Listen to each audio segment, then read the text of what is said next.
हजारों बच्चे सड़कों पर खेलते हुए हादसों का शिकार हो जाते हैं। बच्चों, खेलो डट के, बट सड़कों से हटके। Bamboo Cement, super strong cement. नई वीट हाइड्रो रिस्टोर क्रीम बालों को गहराई से हटाए और स्किन के मॉइस्चर को लौटाए, जो दे मुझे स्मूथ और ग्लोइंग स्किन। वीट, एक खूबसूरत एहसास। NSIT offering full-time 4 years BTech and 3 years diploma courses. Application available at website और college campus, beta Patna Bihar. Rahul की दुनिया में आपका स्वागत। प्रबल इच्छा शक्ति, मेहनत और विश्वास से यहाँ स्थापित हो रहे हैं नए नए काव्य के आशियां। आवासन, शिक्षा, स्वास्थ्य, दक्ष प्रयुक्ति, खाद्य संरक्षण, अनगिनत रोजगार के लिए योजनाएं लेकर आया है राहुल।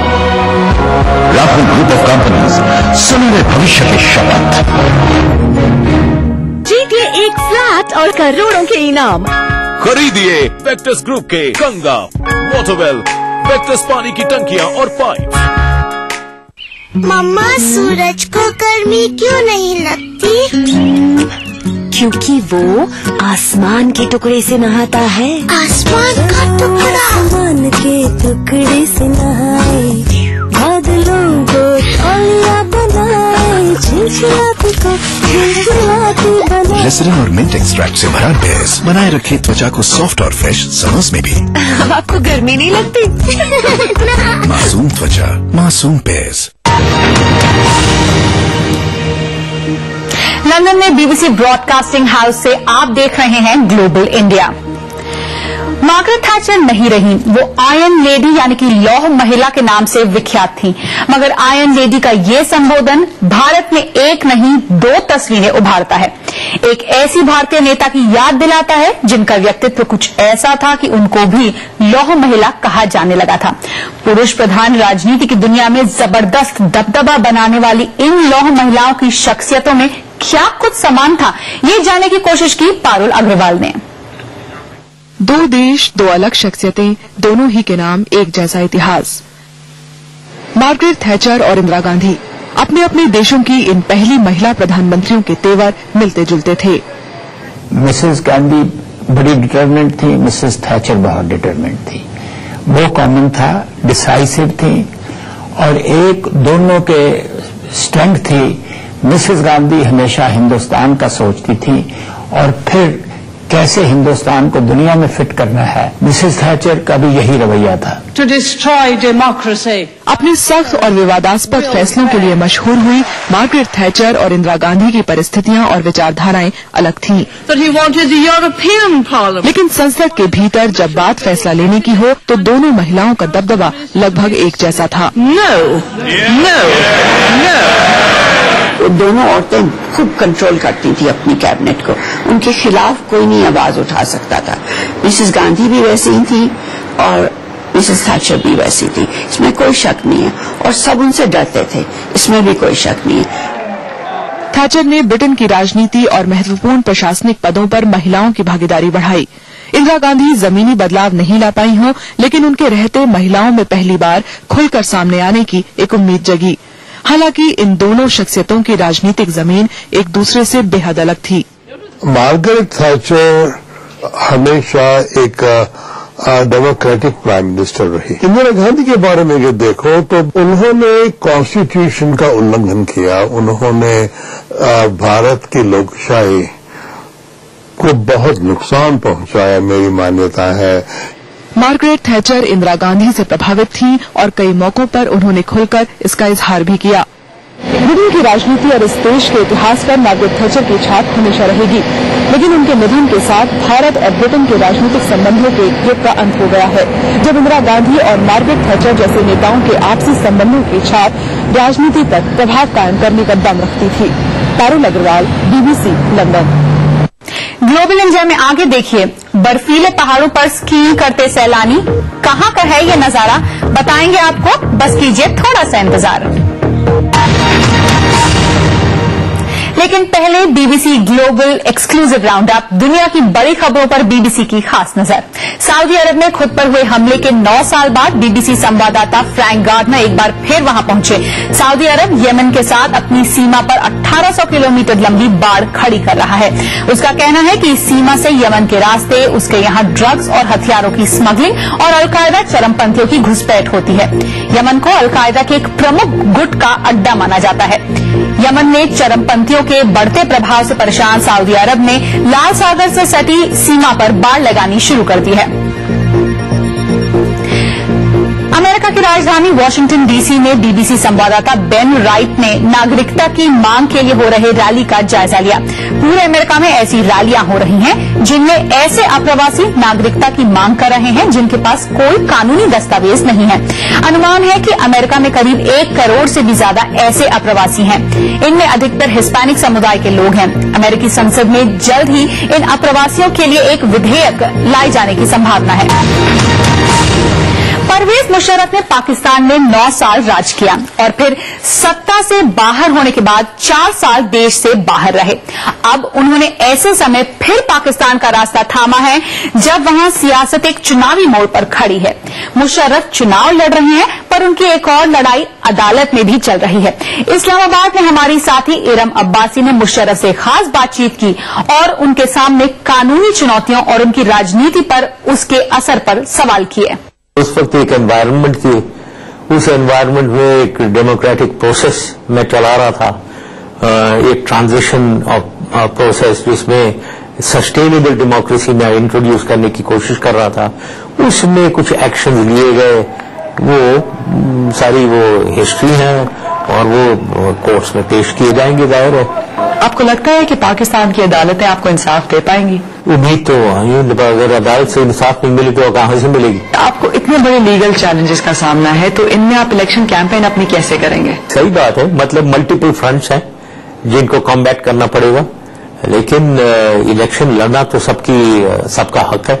इस्लामाबाद और कराची के आपके नॉमिनेशन पेपर्स जो है वो एक्सेप्ट नहीं हुए जबकि चित्राल के एक्सेप्ट हो गए हैं, तो अगर वो भी रिजेक्ट हो जाते हैं क्योंकि PMLN और PTI उसको चैलेंज करेगी, तो फिर आप क्या करेंगे? चित्राल से लड़ेंगे, जो कुछ भी होता है वो तो लीगल इशू है। वहां पर आप खुद जाएंगे चित्राल में? जाऊंगा उधर, एक दफा तो जरूर जाऊंगा और उसके बाद उनसे कैंपेन जब चलेगा तो अब तो इलेक्ट्रॉनिक आपके मीडिया भी इस्तेमाल हो सकता है, स्काइप पे आदमी बोल सकता है, टेलीफोन पे एड्रेस कर सकता है, तो ये सारी चीजें, लेकिन एक दफा तो जरूर जाऊंगा। आपने कराची में कहा कि आपको ह्यूमिलिएशन फील हुई जब आप वापस यहाँ पर आए, और तो क्या कोई पशेमानी है कि आप पाकिस्तान क्यों वापस लौटे? वो तो इनिशियल एक रिएक्शन था, लेकिन बाद में मैंने उसे रैशनलाइज किया कि वो जो एक मैं खुद ही कहता रहा हूं कि कानून के सामने हर शख्स बराबर है, तो वो क्या मेरे पे नहीं अप्लाई करता? सुप्रीम कोर्ट में मुतालबा किया गया है कि आपका नाम ECL में डाला जाए, तो अगर आप पाकिस्तान में ही बंद होकर रह गए तो ये आपको कबूल है? मैं तो यहाँ रहने के लिए आया हूँ, बाहर जाने के लिए नहीं आया हूँ। मैं इधर रहने के लिए और इलेक्शन में कंटेस्ट करने के लिए आया हूँ। आने वाले दिनों में पाकिस्तान से चुनावों की गहमागहमी की कुछ और खबरें भी हम दिखाएंगे। ग्लोबल इंडिया में आगे देखिए।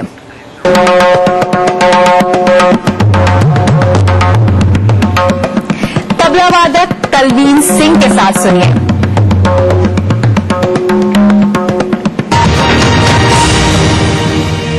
ऑफिस जाते हो मतलब तुम ही काम करते हो। एक दिन जी के देखो मेरी लाइफ। एक दिन मेरी लाइफ जियो, पता चलेगा। Idea. Ajay sales are down. Need you here right now. ASAP. Ma'am साहब मैं काम पे 2-3 दिन नहीं आई। वर्मा फुल पैनिक है, अपनी छुट्टी प्लीज पोस्टपोन कर दे। मैडम आर्टिकल का डेडलाइन आ जाए। मैडम पानी नहीं आएगा, भर के रखना। Ajay you have to go to Indore. Cousin है तुम्हारे बहन? चाय लाती हूँ। नहीं मैं बनाता हूँ। एक दूसरे को समझने के लिए telephone exchange. What an idea. NSIBM, one of the best B school of India. NSIBM provides you a world-class learning atmosphere. Your dream comes true. NSIBM Jamshedpur.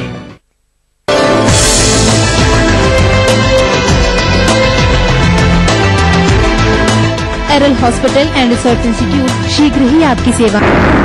Burnpur Cement, super strong cement.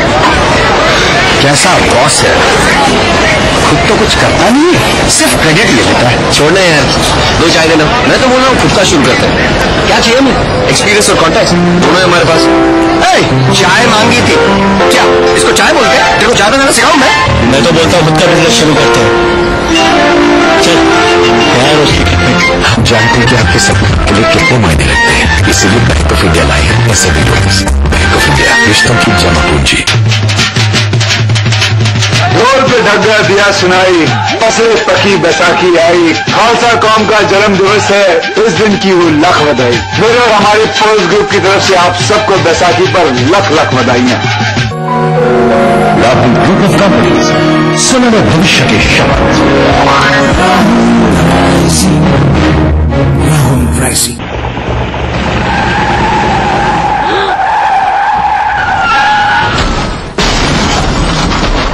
इतनी तेजी से गाड़ी को highway पर लाने के बाद क्या इस एक्सीडेंट को रोका जा सकता था? क्या हाईवे पर जा रहे उस मासूम यात्री को पता था कि आप अपनी गाड़ी हाईवे पर लाने वाले हैं? हाईवे पर अपनी गाड़ी लाने से पहले दाएं देखें, बाएं देखें और फिर दाएं देखते हुए सावधानी से अपनी गाड़ी हाईवे पर लाएं। रात के समय टिपर का प्रयोग अवश्य करें। अपनी और दूसरों की सुरक्षा सदा सुनिश्चित करें। प्राचीन संस्कृति की पहचान लेकर आज का बिहार बढ़ चला है नई दिशा में, नई आशाएं लेकर, और उस राह पर घटती हर एक घटना करती है असर जनता पर, प्रदेश को देती है नया मोड़, तय करती है आगे की राह। इस तरह बनती है खबर, अपने बिहार की खबर, अपना बिहार इस समय पर। इस न्यूज के सह प्रायोजक हैं ग्रिजली विद्यालय Koderma, world famous for me mobile, mobile for me, टोरियम वर्ल्ड स्कूल, 2 कदम आगे। Agrani infra developers private limited, Kerala Ayurveda treatment centre, lake avenue, Kanke road, Ranchi. Little wing school, Krishna Nagar, Booti Mor, Ranchi. Yamuna Awas developers India private limited, NSIT Bihta Patna Bihar. आप देख रहे हैं ग्लोबल इंडिया, मैं हूं नेहा भटनागर। और अब बात उनकी जिनको अक्सर अनदेखा किया जाता है, झाड़ू, पोछा, बर्तन साफ करना।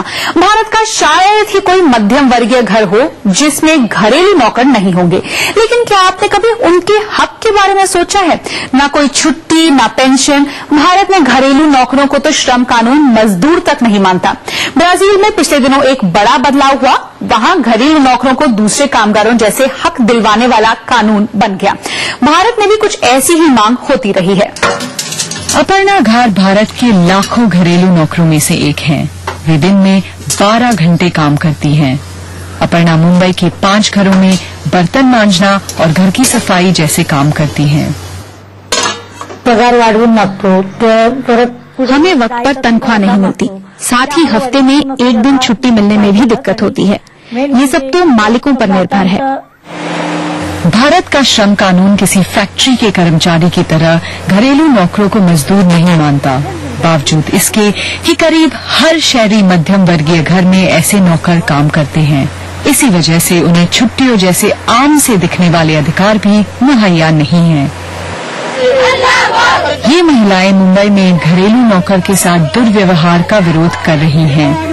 सामाजिक कार्यकर्ताओं का कहना है कि घरेलू नौकरों की मानसिक प्रताड़ना और शारीरिक शोषण कोई असाधारण बात नहीं है। लेकिन हाल ही में संसद ने कामकाजी महिलाओं के यौन शोषण के विरुद्ध जो कानून पारित किया है, उसमें घरेलू नौकरों को भी शामिल किया गया है। साल 2008 में घरेलू नौकरों को ध्यान में रखकर एक कानून का मसौदा तैयार किया गया था, लेकिन उसे अब तक कानून की शक्ल नहीं दी जा सकी है। भारत में घरेलू नौकरों की कोई बड़ी यूनियन तक नहीं है और यही वजह है कि वे मजबूती से अपनी मांगे आगे नहीं रख पाए हैं। अंतर्राष्ट्रीय श्रम संघ के अनुसार साल 2010 में भारत में 1 करोड़ घरेलू नौकर थे। ये आंकड़ा 2005 से 2 गुना है और इनमें से 70% महिलाएं हैं।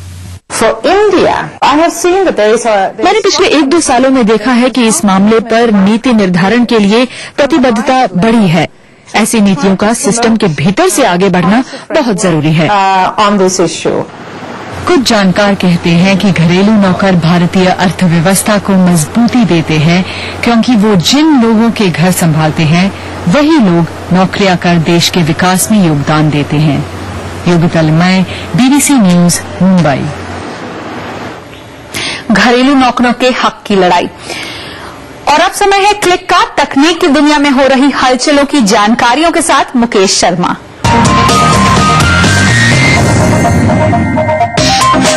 एडिनबरा के हैरियट वॉट यूनिवर्सिटी ने एक ऐसी तकनीक ईजाद की है जिससे लेजर के इस्तेमाल से 3D आकार में बनी वस्तुओं को 1 किलोमीटर की दूरी से भी स्कैन किया जा सकता है। हालांकि ये तकनीक मानव शरीर को स्कैन करने में इतनी कामयाब साबित नहीं हुई है।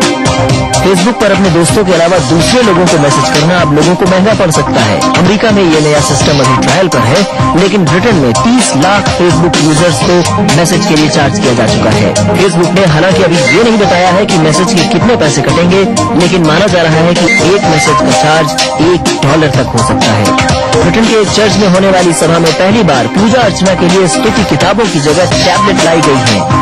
वाईफाई से जुड़ी हुई ये टैबलेट डर्बी के सेंट जॉन चर्च में इस्तेमाल की गई।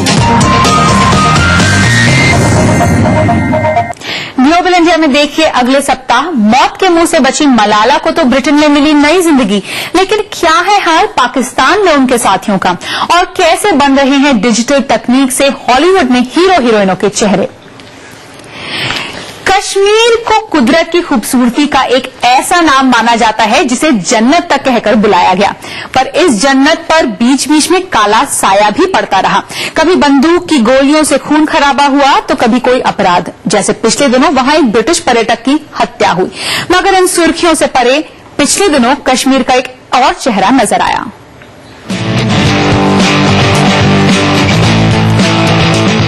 यूरोप के आल्प्स पर्वत और अमरीकी रॉकीज से दूर ये है भारतीय कश्मीर का हिमालय पर्वत। भारत पाक नियंत्रण रेखा से कुछ ही मीलों की दूरी पर बर्फ का ये दिलकश नजारा है गुलमर्ग का। 1990 के दशक में घाटी में तनाव के बाद भारतीय कश्मीर में पर्यटकों की तादाद में कमी देखने को मिली, लेकिन पिछले कुछ सालों से यहां पर्यटकों की संख्या बढ़ती ही जा रही है। 2009 में 6 लाख पर्यटकों ने भारतीय कश्मीर की वादियों का लुत्फ उठाया, जबकि 2012 में 13 लाख पर्यटकों ने कश्मीर का रुख किया। We are from Bengaluru, Karnataka it is. हम कर्नाटक के बेंगलुरु से यहाँ हनीमून मनाने आए हैं। कश्मीर वाकई बहुत खूबसूरत है। हालांकि कश्मीर में कमाई का सबसे बड़ा जरिया खेती बाड़ी है, लेकिन पर्यटन क्षेत्र से यहाँ कई लोगों की रोजी रोटी चलती है। सर्दियों में ज्यादातर सैलानी गुलमर्ग का ही रुख करते हैं, बल्कि गर्मियों में भी। स्थानीय लोगों की जिंदगियां पर्यटकों से आने वाले पैसे पर ही निर्भर है। हालांकि गुलमर्ग भारतीय ही नहीं बल्कि बाहरी सैलानियों के बीच भी बेहद लोकप्रिय है, लेकिन नियंत्रण रेखा से इसकी करीबी की वजह से कई देश अपने पर्यटकों को यहां न आने की सलाह देते हैं। पिछले कुछ महीनों में भारत और पाकिस्तानी सेना के बीच नियंत्रण रेखा पर हुआ तनाव और अफजल गुरु को फांसी दिए जाने के बाद घाटी में कर्फ्यू की वजह से भी पर्यटन क्षेत्र को थोड़ा धक्का लगा है। बहरहाल कश्मीरी पर्यटन को चलाने वाले लोग अप्रैल से लेकर जून के सीजन की तैयारियों में जुट गए हैं और इन्हें उम्मीद है कि तनाव का माहौल फिर लौट कर न आए। शालू यादव, बीबीसी न्यूज। मशहूर संगीतकार तलवीन सिंह तबला और इलेक्ट्रॉनिक का शास्त्रीय संगीत के साथ संगम कर फ्यूजन म्यूजिक के लिए जाने जाते हैं। लंदन में भारतीय उपमहाद्वीप की कला और संस्कृति को प्रस्तुत कर रहे एल्केमी फेस्टिवल में तलवीन 3 क्लासिक हिंदी फिल्मों में लाइव संगीत देंगे। हमारे स्टूडियो में उन्होंने दिखाई इसकी एक झलक, तो आप भी सुनिए।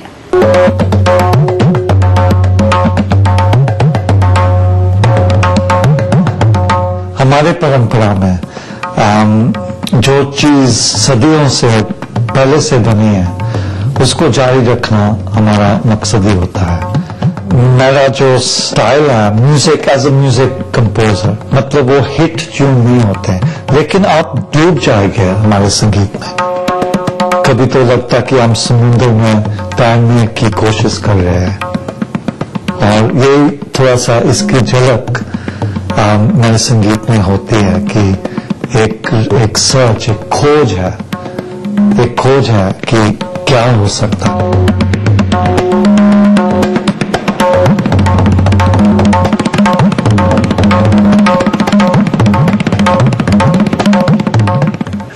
इस साथ से तो लंदन में भी हमने भारत को महसूस किया।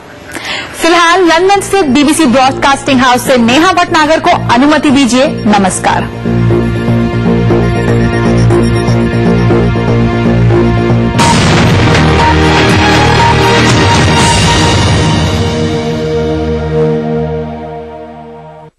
आवारा हूँ या गर्दिश में हूँ, आसमान का तारा हूँ।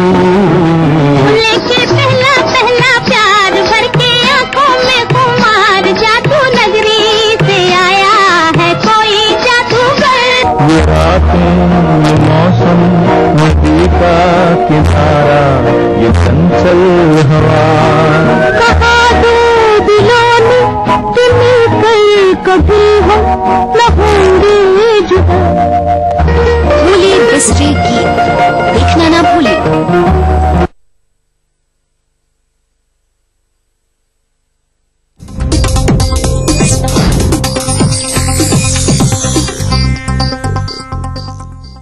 इस न्यूज के सह प्रायोजक हैं Everlight Realcon infrastructure limited, Dhanbad, Jharkhand.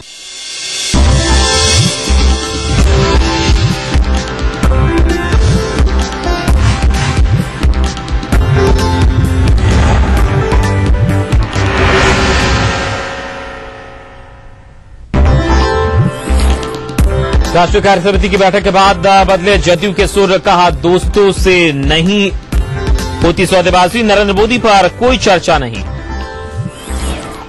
Bhajpa JDU में खींचतान के बीच केंद्र का नया दांव, पूरी की नीतीश की मांग, बरौनी थर्मल पावर स्टेशन के लिए कोल लिंकेज का आवंटन।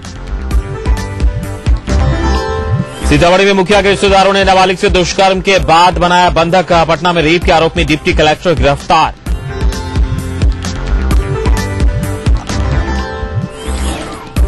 कई जिलों में आग का कहर, बेगूसराय में झुलसने से 4 बच्चों की मौत, पश्चिम चंपारण में मधुबनी में सैकड़ों घर जले। और अब सरकार की शर्तों पर हो सकेगा आंदोलन और धरना प्रदर्शन, नई नियमावली जारी, विपक्ष ने बताया लोकतंत्र पर हमला।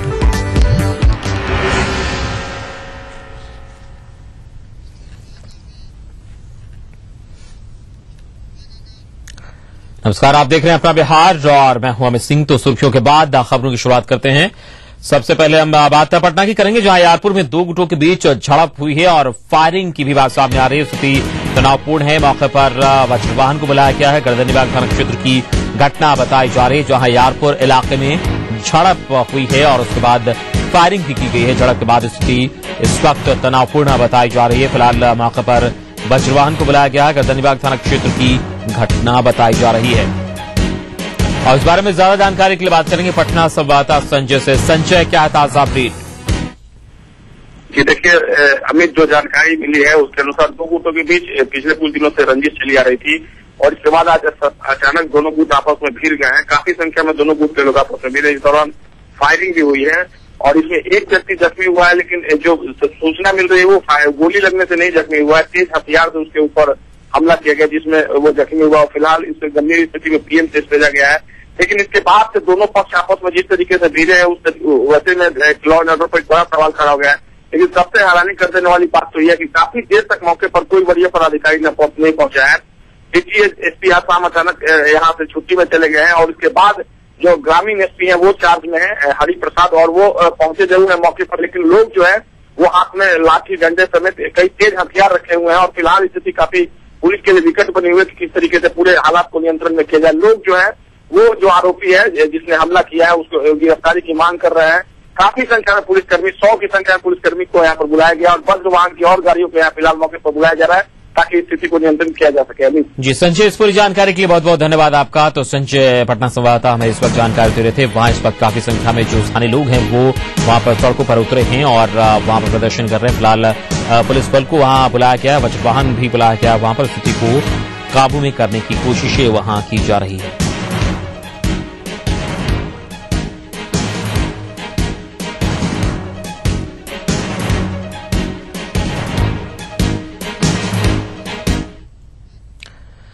भाजपा से आर पार की लड़ाई के मूड में दिख रहे जदयू के नेता जब दिल्ली में बैठे तो सीधे यू टर्न ले लिया। कल तक बीजेपी को आंखें दिखा रही जदयू ने आज उसे अपना पुराना मित्र करार दिया। जदयू की राष्ट्रीय कार्यसमिति की बैठक में आज वैसा कुछ नहीं हुआ जैसा पहले से अंदाजा लगाया जा रहा था। नरेंद्र मोदी के नाम पर पहले से आया तौबा मचा रहा जदयू अपनी बैठक में इस मसले को ही भूल गया। तल्खी के बजाय बड़ी नरमी से भाजपा से गठबंधन धर्म निभाने की अपील की गई और मामला खत्म हुआ। दिल्ली में शनिवार को जदयू की राष्ट्रीय कार्यसमिति की बैठक से कई दिन पहले से ही नीतीश और उनकी टीम ने सियासी बाजार को गर्म कर दिया था। नीतीश खुद कह चुके थे कि राष्ट्रीय कार्यसमिति की बैठक में प्रधानमंत्री के दावेदार को लेकर चर्चा होगी। ऐसे में जदयू नेताओं में भाजपा को नसीहत देने की होड़ मच गई थी। हद तो ये कि पार्टी के प्रधान महासचिव केसी त्यागी ने बैठक से पहले ही नरेंद्र मोदी के नाम पर भाजपा से नाता तोड़ लेने तक की चेतावनी दे दी थी। यकीन न हो तो खुद सुन लीजिए क्या कहा था त्यागी ने बैठक से एक दिन पहले। बीजेपी का एक अध्यक्ष पद का उम्मीदवार के बारे में हम अपनी राय नहीं बदल रहे हैं। देश का प्रधानमंत्री सभी पार्टियों का होगा। कोई बीजेपी का कौन अध्यक्ष बने, कौन महामंत्री बने, इस पर थोड़ी हम उनसे कोई जानकारी हासिल करना चाहते हैं। अटल बिहारी वाजपेयी जी बने थे, 25 पार्टियों ने मिलकर तय किया था। तो बीजेपी अगर अकेले तय करना चाहती है तो हमें क्या एतराज? वो उनका रास्ता अलग है, फिर हमारा रास्ता अलग है। ऐसे बयानों ने ही सियासी माहौल में तूफान खड़ा कर दिया था। देश भर की निगाहें शनिवार सुबह शुरू हुई जदयू की बैठक पर टिक गई थी, लेकिन शरद, नीतीश और कंपनी बंद कमरे में बैठी तो अपनी ही तमाम बातें भूल गई। बैठक की जानकारी देने बैठे केसी त्यागी को भी एक दिन पुराना बयान याद नहीं रहा। याद रहा तो सिर्फ इतना कि भाजपा और जदयू आपस में पुराने मित्र हैं। पहली बात तो मैंने ये कह दी, मेरी बात सुनिए ना, बीजेपी हमारी मित्र पार्टी है। मित्रों से ना सौदेबाजी की जाती है और ना मित्रों पे दबाव डाला जाता है, तो इसके तो काफी अर्थ निकलते हैं। सवाल ये कि यू टर्न क्यों? जानकार सूत्रों की माने तो जदयू के खेल को भाजपा ने भी गंभीरता से ले लिया था। नरेंद्र मोदी समर्थकों ने पार्टी नेतृत्व पर जदयू की ब्लैकमेलिंग के आगे न झुकने का दबाव बढ़ा दिया था। भाजपा का कड़ा रुख देख ही जदयू बैकफुट पर आया। पहले से धमकी दे रहा जदयू कार्यसमिति की बैठक के बाद गठबंधन धर्म निभाने की अपील करता दिखा। उन्होंने ये भी निवेदन किया है, जानकारी दी है कि जो गठबंधन भारतीय जनता पार्टी के साथ ऑल इंडिया लेवल पर राज्यों में है, वहां की सभी धर्मों को अपने अपने धर्म का निषाद करना चाहिए। ऑर्गेनाइजेशन मैटर्स पे बोलते हुए उन राज्यों के अध्यक्षों को ये तकलीफ थी, ये पीड़ा थी, ये अगौनी थी कि वहां गठबंधन का धर्म निभाने में कमजोरी रहती और भविष्य में जब गठबंधन हो तो राष्ट्रीय पार्टी के नेता इस बात का ध्यान रखें कि गठबंधन का जो धर्म है वो सब पार्टियां ईमानदारी से निभाएं। हद तो ये थी कि जदयू का रुख नरेंद्र मोदी पर नरम पड़ गया। पार्टी ने मोदी के खिलाफ बोला भी तो बचते बचाते हुए। 2002 में जो कंगल राइट हुए थे उसमें राज्य अध्यक्ष होने के नाते, हेड ऑफ द स्टेट होने के नाते जिस मुस्तैदी के साथ, जिस दरिया दिल्ली के साथ उनको उन दंगों को डील करना चाहिए था, उसमें वो असफल रहे। बस दैट्स ऑल। मजेदार बात यह भी रही कि बैठक के बाद जदयू को भी सफाई देनी पड़ी कि नीतीश प्रधानमंत्री पद के दावेदार नहीं है और न ही पार्टी कांग्रेस से दोस्ती करने जा रही है। नीतीश कुमार जी प्रधानमंत्री पद के दावेदार नहीं है, नहीं है, नहीं है, तो ये चला जाता है this is very disgraceful for us. JDU के इस बदले बदले रुख को लेकर फिर से अटकलों का बाजार गर्म है, लेकिन कुल मिलाकर कहें तो नीतीश ये जानते हैं कि भाजपा से अलगाव उनके लिए भी कम नुकसानदेह नहीं है।